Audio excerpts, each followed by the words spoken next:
আয়াত ৭১ وَاتْلُوا عَلَيْهِمْ نَبَأَ نُوحٍ إِذْ قَالَ لِقَوْمِهِ يَا قَوْمِ إِنْ كَانَ كَبُرَ عَلَيْكُمْ مَقَامِي وَتَذْكِيرِي بِآيَاتِ اللَّهِ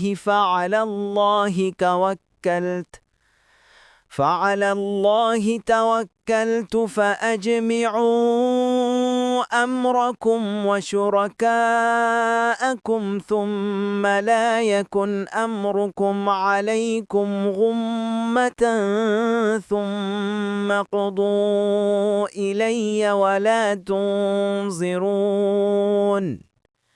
অনুবাদ আর তাদেরকে নূহের বৃত্তান্ত শোনান।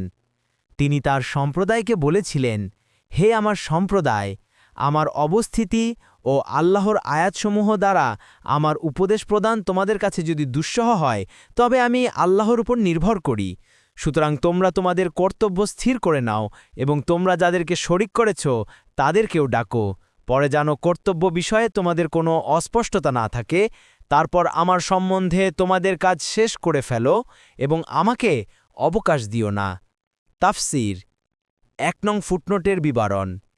এ পর্যন্ত যে আলোচনা হয়েছিল তাতে এ লোকদেরকে ন্যায়সঙ্গত যুক্তি ও হৃদয়গ্রাহী উপদেশ দ্বারা তাদের আকীদা বিশ্বাসে কি ভুলভ্রান্তি আছে এবং সেগুলো ভুল কেন, আর এর মোকাবিলায় সঠিক পথ কী এবং তা সঠিক কেন, এ কথা বোঝানো হয়েছিল।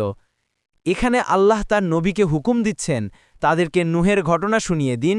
এই ঘটনা থেকেই তারা আপনার ও তাদের মধ্যকার ব্যাপারটির জবাব পেয়ে যাবেন, যেখানে তারা দেখতে পাবেন যে যারা কুফরিতে নিপতিত ছিল তাদেরকে কিভাবে কঠোর শাস্তি দিয়েছিলেন কুরতুবী। সুতরাং যারাই অনুরূপ কাজ করবে, আপনার উপর মিথ্যারোপ করবে, আপনার বিরোধিতা করবে, তাদের পরিণতিও তাই হবে। ইবনে কাসির ২ নং ফুটনোটের বিবরণ। এটা একটা চ্যালেঞ্জ ছিল। বলা হচ্ছে, আমি নিজের কাছ থেকে বিরত হব না, তোমরা আমার বিরুদ্ধে যা করতে চাও করো, আমি আল্লাহর উপর ভরসা রাখি। এ ব্যাপারে আরও দেখুন সূরা হুদের ৫৫ নং আয়াতে।